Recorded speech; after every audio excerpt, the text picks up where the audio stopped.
In progress. 하나님 아버지 감사합니다. 주의 말씀을 삼가고자 합니다. 성령께서 감화 감동하시고 주의 말씀을 만나는 기쁨으로 이 시간 충만하게 하옵소서. 선하신 주님의 도우심을 기대합니다. 오늘 주의 말씀 안에서 하나님을 만나며 또 그 말씀으로 말미암아 주님의 선하신 뜻을 이해하고 또 그 주님의 말씀과 함께 동행하면서 하늘나라를 바라보는 은혜를 누리게 하옵소서. 부탁드리오며 예수님 이름으로 기도합니다. 아멘. 네, 오늘은 레위기 15장에서 18장까지 말씀하겠습니다. 레위기 가운데 사람 사랑의 이야기에 넘어와서 지금 가족 사랑의 맨 마지막 장이 15장입니다. 그리고 16장부터는 공동체 가운데서 어떻게 행해야 될 것인가, 어떻게 사랑할 것인가 하는 내용으로 이어집니다. 레위기 15장입니다. 여호와께서 모세와 아론에게 말씀하여 이르시되 이스라엘 자손에게 말하여 이르라 누구든지 그 몸에 유출병이 있으면 그 유출병으로 말미암아 부정한 자라. 여기 유출병은 몸에서 뭐 흘러나온다 하지만 보통 이건 성병을 가리킵니다. 여기서는 성병. 그의 유출병으로 말미암아 부정함이 이러하니 곧 그의 몸에서 흘러나오든지 그 몸에서 흘러나오는 것이 막혔든지 부정한즉 유출병 있는 자가 눕는 침상은 다 부정하고 그가 앉았던 자리도 다 부정하니 그의 침상에 접촉하는 자는 그의 옷을 빨고 물로 몸을 씻을 것이며 저녁까지 부정하리라. 성병은 보통 전염됩니다. 개인적으로 가지고 혼자만 앓는 병이 아니라 전염이 됩니다. 또 성병은 그 당시에 이제 뭐 이런저런 남녀간의 성윤리가 뭐 자유로운 나라가 아니지 않습니까? 이슬람 민족이. 그럼에도 불구하고 성병이 생기면 가족 가운데 퍼지게 됩니다. 그러니까 가족 가운데서 조심하도록 특히 이제 성병이 실제 있는 자들은 조심하도록 다른 사람 옮기지 않도록 조심하도록 그거에 대한 주의가 들어 있습니다. 유출병 있는 자가 앉았던 자리에 앉은 자는 그의 옷을 빨고 물로 씻을 것이요 저녁까지 부정하리라. 유출병이 있는 자의 몸에 접촉하는 자는 그의 옷을 빨고 물로 몸을 씻을 것이며 저녁까지 부정하리라. 그의 유출병 있는 자가 정한 자에게 침을 뱉으면 정한 자는 그의 옷을 빨고 물로 몸을 씻을 것이며 저녁까지 부정하리라. 계속해서 성병이 있는 자와 접촉한 자는 부정하다는 거예요. 근데 성병 있는 자와 접촉한 자가 누굽니까? 가족입니다. 이게 좀 함께 앉고 함께 침이 튀기고 뭐 이런 사람들 몸에도 접촉하고 하는 사람 전부 다 가족이죠. 유출병 있는 자가 탔던 안장은 다 부정하며 그의 몸 안에 닿았던 것에 접촉한 자는 다 저녁까지 부정하며 그런 것을 옮기는 자는 그의 옷을 빨고 물로 몸을 씻을 것이며 저녁까지 부정하리라. 유출병 있는 자가 물로 그의 손을 씻지 아니하고 아무든지 만지면 그 자는 그의 옷을 빨고 물로 몸을 씻을 것이며 저녁까지 부정하리라. 유출병이 있는 자가 만진 질그릇은 깨뜨리고 나무 그릇은 다 물로 씻을지니라. 스며들어서 이게 안에 균이 그대로 머물러 있을 가능성이 있는 것은 깨뜨리는 거죠. 대신에 이제 나무 그릇 같은 것은 씻어서 전체 다시 한번 사용할 수 있는 거죠. 유출병이 있는 자는 그의 유출이 깨끗해지거든 그가 이제 정결하게 되기 위하여 이레를 센 후에 옷을 빨고 흐르는 물에 그의 몸을 씻을 것이라. 그러면 그가 정하리니 여덟째 날에 산비둘기 2마리나 집비둘기 새끼 2마리를 자기를 위하여 가져다가 회막문 여호와 앞으로 가서 제사장에게 줄 것이요. 제사장은 그 한 마리는 속죄제로 다른 한 마리는 번제로 드려 그의 유출병으로 말미암아 여호와 앞에서 속죄할지니라. 한 여성이 떠오릅니다. 신약성에 보면 12년 동안이나 12년 동안이나 이 유출병이거든요. 유출병. 예, 그 병을 앓았던 여인이 예수님 찾아와서 옷자락 만졌던 여인 있지 않습니까? 그 여인에게 예수님께서는 집으로 돌아가라고 합니다. 근데 집으로 돌아가기 전서 예, 이 속죄제 드리고 가족과 건강한 생활을 할 수 있는 거죠. 설정한 자는 전신을 물로 씻을 것이며 저녁까지 부정하리라. 정수가 묻은 모든 옷과 가죽은 물에 빨 것이며 저녁까지 부정하리라. 남녀가 동침하여 설정하였거든 둘 다 물로 몸을 씻을 것이며 저녁까지 부정하리라. 이건 성관계한 부부 사이에 또 정결례를 말하고요. 어떤 여성이 유출을 하되 그 몸에 그 유출이 피이면 이래 동안 불결하니 그를 만지는 자마다 저녁까지 부정할 것이요. 이걸 우리나라에서 뭐 발거리라고 하죠. 여성이 한 달에 한 번 겪는. 네. 그가 불결할 동안에는 그가 누웠던 자리도 다 부정할 것이며 부정하며 그가 앉았던 자리도 다 부정한즉 그의 침상을 만지는 자는 다 그의 옷을 빨고 물로 몸을 씻을 것이요 저녁까지 부정할 것이며 그가 앉은 자리를 만지는 자도 다 그들의 옷을 빨고 물로 몸을 씻을 것이요 저녁까지 부정할 것이며 그의 침상 위에나 그가 앉은 자리 위에 있는 것을 만지는 모든 자도 저녁까지 부정할 것이며 누구든지 이 여인과 동침하여 그의 불결함에 전염되면 이래 동안 부정할 것이라 그가 눕는 침상은 다 부정하니라. 한 달에 한 번 달거리하는 여성에게는 가까이 하지 않고 스스로 또 다른 사람과 접촉하지 않아서 어, 몸이 상하지 않도록 그리고 다른 사람도 그 여성으로 인해서 어, 뭐 몸이 상하거나 또는 어떤 더러운 것이 몸에 그런 하는 것들은 또 몸을 또 상하게 하거나 그런 거 하지 않아서 아니 한다는 거죠.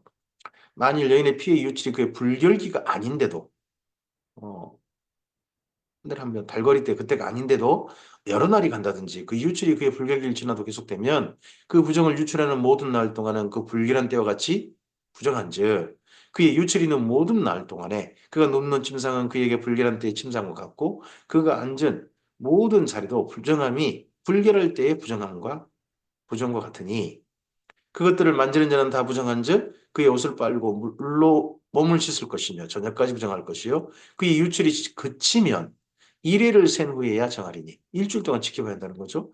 이걸 보고 우리 요즘은 뭐 생리불순이라고 그러나요? 그런 상황이 된다면 좀 더 부정기간이 좀 느는 거죠. 그만큼 몸을 조심하라는 거죠. 위생을 관리하라는 거죠. 그는 여덟째 날에 산비둘기 두 마리나 집비둘기 새끼 두 마리를 자기를 위하여 가져다가 해망문 앞 제사장에게로 가져갈 것이요. 제사장은 그 한 마리는 속죄제로 다른 한 마리는 번제로 드려 유출로 부정한 여인을 위하여 여호와 앞에서 속죄할지니라. 너희는 이와 같이 이스라엘 자손이 그들의 부정에서 떠나게 하여 그들 가운데 있는 내 성막을 그들이 더럽히고 그들이 부정한 중에서 죽지 않도록 할지니라. 이 규례는 유출병이 있는 자와 설정함으로 부정하게 된 자와 불결기 앓는 여인과 유출병이 있는 남녀와 그리고 불결한 여인과 동침한 자에 대한 것이니라. 어, 하나님의 성막에 갈 때, 이런 여성과 특히 성병 있는 여성과 혹시 집에 있어서 접촉한다면 부정한 상태인 거죠. 그래서 그 모임에 또 다른 사람에게 또 함께 섞이지 않도록 그런 것도 여기 주의가 되어 있습니다. 레위기 16장입니다. 여기서부터는 이제 가족을 넘어섭니다. 공동체가 있는데 이전에 10장에 있었던 내용이죠. 10장에 있던 아론의 두 아들이 죽었던 그 장면에서 출발합니다. 아론의 두 아들이 여호와 앞에 나아가다가 죽은 후에 여호와께서 모세에게 말씀하시니라. 여호와께서 모세에게 이르시되 내 형 아론에게 이르라. 성소 휘장한 법궤 위 속죄소 앞에 아무 때나 들어오지 말라. 그리하여 죽지 않도록 하라. 대제사장은 아무 때나 들어오지 말라는 거죠. 이는 내가 구름 가운데서 속죄소 위에 나타남이니라. 아론이 성소에 들어오려면 수송아지를 속죄제물로 삼고 순양을 번제물로 삼고 거룩한 세마포 속옷을 입으며 세마포 속바지를 몸에 입고 세마포 띠를 띠며 세마포 관을 쓸지니 이것들은 거룩한 옷이라 물로 그의 몸을 씻고 입을 것이며 제사장의 그 평소 차림이 있어요. 대제사장의 평소 차림이 있는데 지성소에 들어올 때 이 차림은 세마포 옷, 세마포 관 이건 대속죄에 입는 옷입니다. 대속죄를 입는 그러니까 대속죄일 때만 들어오라는 거죠. 대속죄일 때만 아무 때나 들어오지 마라. 죽음을 면해라 하고 경계하십니다. 이스라엘 자손의 회중에게 속죄제물을 삼기 하여 순점소 두 마리와 번제물로 삼기 하여 순양 한 마리를 가져갈지니라. 아론은 자기를 위한 속죄제 수송아지를 들이되 자기와 집안을 위하여 속죄하고 또 그 두 수송아지를 가지고 회막문 여호와 앞에 두고 두 염소를 위하여 제비 뽑되 한 제비는 여호와를 위하고 한 제비는 아사셀을 위하여 할지며 대속죄일에 두 마리를 준비하는 거죠. 한 마리는 죽여서 그 피를 가지고 지성소까지 속죄소 위까지 가져가는 거죠. 한 마리는 죽이지 않는 아사셀. 아론은 여호와를 위하여 제의 뽑은 염소를 속죄제로 드리고 아사셀을 위하여 제의 뽑은 염소는 산채로 여호와 앞에 두었다가 그것을 속죄하고 아사셀을 위하여 광야로 보낼지니라. 아론은 자기를 위한 속죄제 수송아지를 드리되 자기와 집안을 위하여 속죄하고 자기를 위한 그 속죄제 수송아지를 잡고 향로를 가져다가 여호와 앞 제단 위에서 피운 불을 그것에 채우고 또 곱게 간 향기로운 향을 두 손에 채워가지고 휘장 안에 들어가서 휘장 아니면 성소와 지성소를 구분하는 휘장이죠. 여호와 앞에서 분향하여 그 향연으로 증거계 위 속죄소를 가리게 할지니 그리하면 그가 죽지 아니할 것이며 그가 또 수송아지 피를 가져다가 손가락으로 속죄소 동쪽에 뿌리고 또 손가락으로 그 피를 속죄소 앞에 7번 뿌릴 것이며 또 백성을 위한 속죄제 염소를 잡아 그 피를 가지고 휘장 안에 들어가서 그 수송아지 피로 행함 같이 그 피로 행하여 속죄소 이와 속죄소 앞에 뿌릴지니 속죄소는 법궤 뚜껑입니다. 뭐 주성소 전체를 말한 게 아니에요. 법궤 뚜껑의 위쪽과 또 앞쪽, 뭐 또 오른쪽 이런 쪽을 말한 겁니다. 곧 이스라엘 자손의 부정과 그들이 범한 모든 죄로 말미암아 지성소를 위하여 속죄하고 또 그들의 부정한 중에 있는 회막을 위하여 그같이 할 것이요.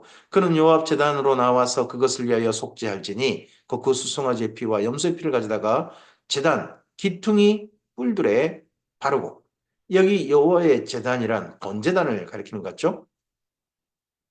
또 손가락으로 그 피를 그 위에 7번 뿌려 이스라엘 자손의 부정에서 제단을 정결하게 할 것이요. 성결하게 할 것이요. 그가 지성소의 속죄로 들어가서 자기와 그의 집안과 이스라엘 온 회중을 위하여 속죄하고 나오기까지는 누구든지 회막에 있지 못할 것이며 회막 안에는 마당에는 있을 수 있는 거죠. 번제단에 있을 수 있으나 회막 안에 그 지성소와 회막과 제단을 위하여 속죄하기를 마친 후에 살아있는 염소를 들이되 아까 아사셀을 향해 따로 구분이 났었죠. 아론은 그 두 손으로 살아있는 염소의 머리에 안수하여 이스라엘 자손의 모든 불의와 그 범한 모든 죄를 아뢰고 그 죄를 염소의 머리에 두어 미리 정한 사람에게 맡겨 광야로 보내라. 여기 이제 머리에 둔다는 걸 전가라 그러죠. 이스라엘 민족의 죄를 그 염소에게 다 뒤집어 씌우는 거예요. 그쪽으로 옮기는 거예요. 그래서 안수는 하나님의 축복을 위해서 하나님의 은혜를 입고 그 사람을 축복하기 위해서 안수할 수도 있습니다. 제사장 이임식 때도 안수할 수 있습니다. 그리고 또 하나가 이렇게 죄를 전가하게 해서 안수할 수도 있습니다. 요즘 뭔가 내게 있는 걸 다른 사람한테 옮기기 위해서 안수한다 하는 뭐 임파테이션이라든지 이런 게 있습니다. 문사전목이라 그런 이름으로 해서 생각해 볼 만한 내용인 거죠. 그 죄가 다른 사람한테 옮겨집니다. 그럴 수도 있습니다. 안수가. 염소가 그들의 모든 불의를 지고 접근하기 어려운 땅에 이르거든 그는 그 염소를 광야에 놓을지니라 합니다. 이상의 두 마리 염소 중에 아사셀 염소는 요한복음 예수님이 떠오르게 합니다. 요한복음 1장에서 세례 요한을 통해서 죄 없으신 예수님께서 온 세상의 모든 죄를 짊어지셨습니다. 보라, 세상 죄를 지고 가는 하나님의 어린 양이로다. 그리고 19장에서 십자가에서 죽으셨습니다. 죽으시면서 예수님께서 남기신 말씀이 뭡니까? 다 이루었다. 값을 다 치렀다. 다 갚았다. 하셨습니다. 죄값을 온 세상의 죄를 짊어지시고 그 죄를 위해서 죽으신 겁니다. 그래서 마치 요한복음에서는 예수님을 아사셀 양, 대속죄의 아사셀 양도 예수님이시다 하는 그런 측면을 이야기하고 있는 게 보입니다. 아론은 회막에 들어가서 지성소에 들어갈 때 입었던 세마포 옷을 벗어 거기 두고 거룩한 곳에서 물로 그의 몸을 씻고 자기 옷을 입고 나와서 자기의 번제와 백성의 번제를 드려 자기와 백성을 위하여 속죄하고 속죄제물의 기름을 제단에서 불사를 것이요 염소를 아사셀에게 보낸 자는 그의 옷을 빨고 물로 그의 몸을 씻은 후에 진영에 들어갈 것이며 속죄제 수송아지와 속죄제 염소의 피를 성소로 들여다가 속죄하였은즉 그 가죽과 고기와 똥을 짐 밖으로 내다가 불사를 것이요 불사른 자는 그의 옷을 빨고 물로 그의 몸을 씻은 후에 진영에 들어가죠. 진영 밖에서 이 대속죄의 모든 짐승도 다 죽습니다. 다, 다 태워져 버립니다. 예수님께서 진영 밖에서 이 모든 일을 겪으신 거죠. 그의 몸이 버림받고 엘리 라마 사박다니 그의 피를 흘리셨습니다. 너희는 영원히 이 규례를 지킬지니라. 일곱째 달 곧 그 달 10일에 너희는 스스로 괴롭게 하고 아무 일도 하지 말되 혼돈이든지 너희 중에 고려하는 고리면이든지 그리하라. 7월 10일이죠. 7월 1일이 나팔절이고 7월 10일이 대속절이고 7월 14일부터 초막절이 시작되는 겁니다. 이날에 너희를 위하여 속죄하여 너희를 정결하게 하리니 너희 모든 죄에서 너희가 여호와 앞에서 정결하리라. 이는 너희에게 안식일 중에 안식일인즉 너희는 스스로 괴롭게 할지니 영원히 지킬 규리라. 이게 이스라엘 민족에게 영원한 규례되어 있습니다. 누가 오시기까지? 예수님이 오시기까지입니다. 예수님 오시고 난 다음에 지키라는 건 아닙니다. 예수님 오실 때까지입니다. 그래서 이스라엘 민족의 영원이라는 단어는 미래로 향하지 않습니다. 과거에 해왔던 것처럼 오늘 반복하는 겁니다. 오늘까지. 이게 이스라엘 민족의 영원 개념인데 예수님이 오셔서 이 대속죄 제사가 영단번으로 종료되었습니다. 완성됐습니다. 완결되어져서 더 이상 드려지지 않습니다. 이 제사는 예수님 오실 때까지 반복적으로 드려졌고 예수님 오심으로써 더 이상 드려지지 않습니다. 그래서 우리는 재물을 가지고 하나님 앞에 나가지 않습니다. 대속죄함 받으러 나가지 않습니다. 이미 속죄함은 예수님께서 이루셨습니다. 이제 우리는 로마서에서 그런 예수님만 있는 우리는 우리의 몸을 하나님이 기뻐하실 거룩한 산 제사로 거룩한 삶을 가지고 하나님 앞에 나가는 죽여야 될 사람들이 아니라 하나님께서 받으실 만한 산 예물로 하나님 앞에 나아가는 우리의 한다라고 말씀하고 있습니다. 기름 부음을 받고 이임되어 자기의 아버지를 대신하여 제사장의 직분을 향한 제사장은 속죄하되 세마포 옷, 그 거룩한 옷을 입고 지성소를 속죄하며 회막과 제단을 속죄하고 또 제사장들과 백성의 회중을 위하여 속죄할지니 이는 너희가 영원히 지킬 규례라. 이스라엘 자손의 모든 죄를 위하여 1년에 한 번 속죄할 것이니라. 이걸 반복이죠. 1년 드리고 그 다음엔 다시는 안 드리는 게 아니라 또 반복이 됩니다. 한계가 있는 겁니다. 한계가. 한시적인 거죠. 유예된 것이지 완전히 재속죄된 게 아닙니다. 완전한 죄의 속죄는 예수님의 십자가에서만 가능합니다. 이스라엘 민족이 그날을만 바라보고 1년에 한 번 반복하는 겁니다. 아론이 여호와께서 모세에게 명령하신 대로 행하리라. 레위기 17장입니다. 여호와께서 모세에게 말씀하시되 아론과 그의 아들들과 이스라엘의 모든 자손에게 말하여 그들에게 이르기를 여호와의 명령이 이러하시다 하라. 이번에는 모세와 아론이 아니라 모세에게 말씀하셔서 이스라엘 민족 전체에게 뭐 제사장들도 들어야 되고 이스라엘 모든 자손도 들어야 됩니다. 근데 여기가 먹거리 문제입니다. 피 먹지 말라 하는 말씀입니다. 이스라엘 집의 모든 사람이 소나 어린 양이나 염소를 진영 안에서 잡든지 진영 밖에서 잡든지 먼저 해막으로 끌고 가서 여호와의 성막 앞에서 여호와께 애물을 드리지 아니하는 자는 피 흘린 자로 여길 것이라. 그 피를 흘렸은즉 자기 백성 중에서 끊어지리라. 이건 광야에서는 이렇게 가능할 것 같습니다. 해막 성막문으로 가져가는 거. 하지만 가나안 땅의 정착에서 이렇게 안 됩니다. 그래서 가나안 땅에 지금 산 곳에서 또 정결식이 또 첨가되죠. 그런즉 이스라엘 자손이 들에서 잡던 그들의 재물을 회막문 여호와께로 끌고 가서 제사장에게 주어 화목제로 여호와께 드려야 할 것이요 제사장은 그 피를 회막문 여호와의 제단에 뿌리고 그 기름을 불살라 여호와께 향기로운 냄새가 되게 할 것이라. 그들은 전에 음란하게 섬기던 순념수에게 다시 제사하지 말 것이니라. 이는 그들이 대대로 지킬 영원한 규례니라. 이전에 짐승 잡을 때 짐승을 바치는 어떤 신이 있었던 것 같죠? 음란한 순념성, 음란하게 섬기던 순념성. 아마 이게 이집트에 섬겼던 것 같은데 그런 신에게 하는 행위는 결코 하지 마라. 너는 또 그들에게 이르라. 이스라엘 집 사람이나 혹은 그들 중에 거류하는 거류민이 번제나 제물을 드리되 회막문으로 가져다가 여호와께 드리지 아니하면 그는 백성 중에서 끊어지리라. 이스라엘 집 사람이나 그들 중에 거류하는 거류민 중에 무슨 피든지 먹는 자가 있으면 내가 그 피를 먹는 그 사람에게는 내 얼굴을 대하여 그를 백성 중에서 끊으시겠답니다. 앞서서 하나님께 드리는 제사 가운데서도 음식 가운데 피와 기름을 먹지 말라. 먼저 말씀하셨습니다. 다시 한번 17장에서 이스라엘 거룩한 모든 회중에게 말씀합니다. 대속죄를 접하는 회중들에게 말씀합니다. 피는 먹지 마라. 육체의 생명은 피에 있습니다. 내가 이 피를 너희에게 주어 제단에 뿌려 너희 생명을 위하여 속죄하게 하였나니 생명이 피에 있으므로 피가 죄를 속하느니라. 그러므로 내가 이스라엘 자손에게 말하기를 너희 중에 아무도 피를 먹지 말며 너희 중에 고려하는 거류민이라도 피를 먹지 말라 하였나니 모든 이스라엘 자손이나 그들 중에 고려하는 거류민이 먹을 만한 짐승이나 새를 사냥하여 잡거든 그것에 피를 흘리고 흙으로 덮을지니라. 여기는 예수님이 십자가 전의 사건이기도 합니다. 그런데 신약 성경은요, 예수님의 십자가 사건 이후에 교회 공동체에게 부탁합니다. 이방인들에게도 부탁합니다. 제사 음식이나, 제사 음식이나 피나, 그리고 목매어 죽인 것은 먹지 마라. 삼가해 달라.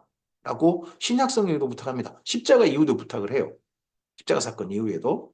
그러므로 피는 먹지 않는 게 전 좋다고 생각합니다. 모든 생물은 그 피가 생명과 일체라. 그러므로 내가 이스라엘 자손에게 이르기를 너희는 어떤 육체의 피든지 먹지 말라 하였나니 모든 육체의 생명은 그것의 피인즉 그 피를 먹는 모든 자는 끊어지리라. 또 스스로 죽은 것이나 들짐승에게 찢겨 죽은 것을 먹은 모든 사람은 본토인이거나 거류민이거나 그의 옷을 빨고 물로 몸을 씻을 것이며 저녁까지 부정하고 그 후에는 정하려니와 그가 빨지 아니하거나 그의 몸을 물로 씻지 아니하면 그가 죄를 담당하리라. 스스로 죽은 거, 찢겨 죽은 것은요.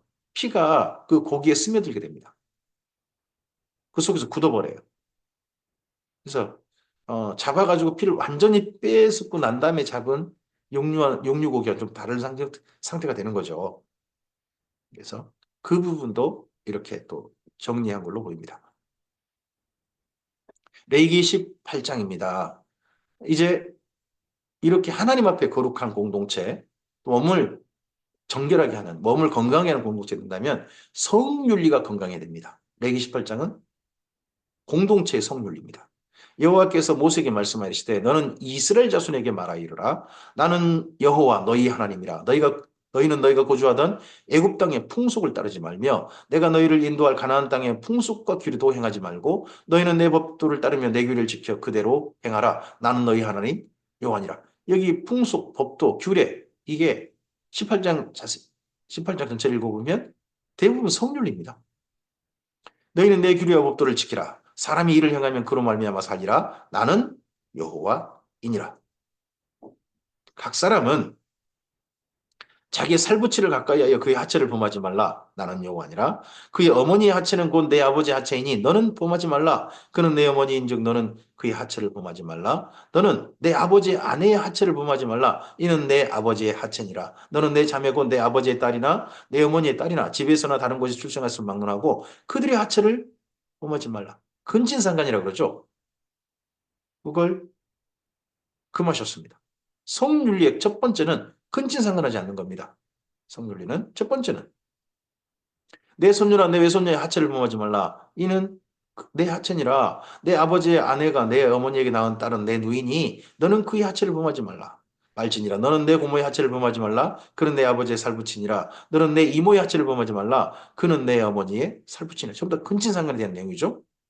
첫 번째 성윤리의 출발은 요즘 뭐 동성애 그러시는데 아닙니다. 가족 간에 근친상간하지 말라부터 성류의 출발이 있습니다. 요즘 이런 거 죄입니까, 우리나라? 가족 간에 이런 부분들 죄로 취급도 하지 않습니다. 그리고 우리나라가 간음죄가 폐지됐습니다. 이거 성윤리의 기초를 무너뜨려 버린 겁니다. 이미 폐지된 나라예요, 우리나라가. 너는 내 아버지 형제의 아내를 가까이 하여 그의 하체를 범하지 말라. 그는 내 숙모니라. 너는 내 며느리의 하체를 범하지 말라. 그는 내 아들의 아내이니 그의 하체를 범하지 말지니라. 너는 내 형제의 아내의 하체를 범하지 말지니라. 이는 내 형제의 하체니라. 너는 여인과 그 여인의 딸의 하체를 아울러 범하지 말며 또 그 여인의 손녀나 외손녀를 아울러 데려다가 그의 하체를 범하지 말라. 그들은 내 살부치니 이는 악행이니라. 어머니와 딸을 아울러 성관계를 갖는 것은 악행이다. 그 맛입니다. 너는 아내가 생존할 동안에 그의 자매를 데려다가 그의 하체를 범하여 그로 질투하게 하지 말지니라. 근데 야곱은 그랬네요. 너는 여인이 월경으로 불경할 동안에 그에게 가까이 하여 그의 하체를 범하지 말지니라. 너는 내 이웃의 아내와 동침하여 설정함으로 그 여자와 함께 자기를 더럽히지 말지니라. 너는 결단코 자녀를 몰래게 줘 불로 통과하게 하므로 내 하나님의 이름을 욕되게 하지 말라. 나는 여호와니라. 이웃집 아내와 간음범하지 말라. 이런 것들이 먼저입니다. 그리고 신한테 세상에 어떤 신은 자기가 잘 되겠다고 자기 자식을 몰래이라는 신한테 줘가지고 불태우는 거예요. 불로 통과하게 한다고 하는데 아니고 불에 태워 죽이는 겁니다. 자기 잘 되려고 자식을. 그런 짓을 하지 마라. 입니다. 너는 여자와 동침함 같이 남자와 동침하지 말라. 이는 가증한 일이니. 이제 동성애 이때 나옵니다. 동성애도 하지 말라고 돼 있습니다. 하지만 여기 레기 18장에 보면 다른 것도 다 하지 말라고 돼 있습니다. 너는 짐승과 교합하여 자기를 더럽히지 말며 여자는 짐승 앞에 서서 그것과 교접하지 말지라 이는 문란한 일이니라. 또 짐승과도 성관계하는 거. 이건 유럽에는 지금 허용이 돼 있다 그러죠. 기독교 국가에서.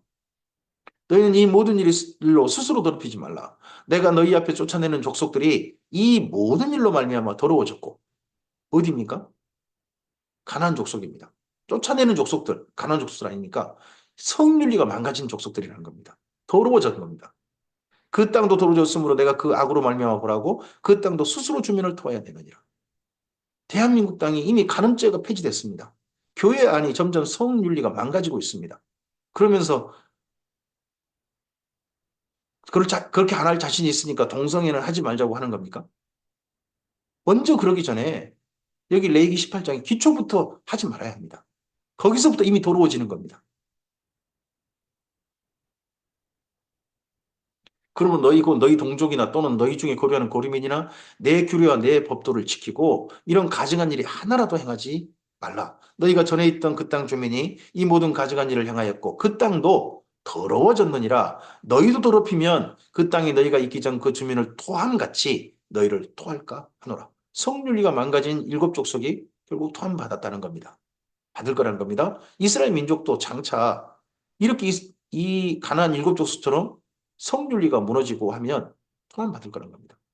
대한민국 교회가 성윤리가 지켜주고 있습니까? 아니면 성윤리가 망가지고 있습니까? 더러워지고 있습니까? 정결함을 유지하고 있습니까? 포함받기 직전 아니겠습니까? 혹여나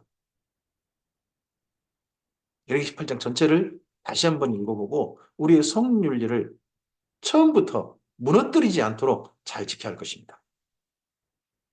이 가증한 모든 일을 행한 자는 그 백성 중에서 끊어지리라. 그러므로 너희는 내 명령을 지키고 너희가 들어가기 전에 행하던 가증한 풍속을 하나도 따름으로 스스로 더럽히지 말라. 나는 너희 하나님 여호와이니라 합니다.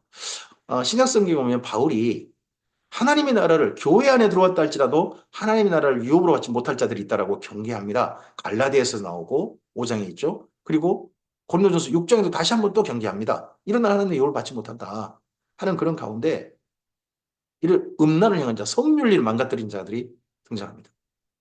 예수님 믿었으니까 나는 뭐 성윤리가 망가뜨려졌어도 천국에 들어갈 거야. 글쎄요. 바울은 지금 이미 교회 안에 들어온 사람들한테 경고하고 있기도 합니다. 레위기 18장의 성윤리는 율법이 폐해졌다 해가지고 폐해진 거 아닙니다. 율법이 폐해진 것은 제사제도가 폐해지고 예배로 바뀐 것입니다. 또 이스라엘이 관습법이 바뀐 겁니다. 하지만 성윤리가 망가뜨려진 적은 없습니다. 폐해진 것 없습니다. 오늘 여기까지 말씀입니다. 이제 사람 사랑이 가족 사랑을 넘어서 이웃 사랑, 공동체 사랑으로 가고 있습니다. 공동체 전체가 하나님 앞에 속죄함을 받아 거룩하도록 그리고 그 몸을 회식 문화, 어떻게 보면 회식 문화, 건강한 회식 문화, 건강을 지켜주는 회식 문화, 식사 문화 그게 자리 잡고 그리고 사람들 마음 가운데 가장 기초가 성윤리라는 겁니다. 성윤리가 똑바로 된 나라, 그런 나라를 원하셨습니다. 오늘 우리의 교회 공동체가 주님의 나라로 부름받은 주님의 사람들이 이런 하나님의 말씀의 율법의 정신을 사랑하라는 하나님을 사랑하고 내 몸을 사랑하고 이웃을 사랑하라고 하시는 하나님의 그 부탁의 말씀을 가슴에 품고 그 말씀을 즐거이 지키고 목숨을 다하고 힘을 다하고 뜻을 다하여서 이렇게 사랑하는 우리의 삶을 오늘 살았으면 좋겠습니다. 주님의 선하신 뜻이 우리의 삶을 통하여 실현되기를 바랍니다. 감사합니다.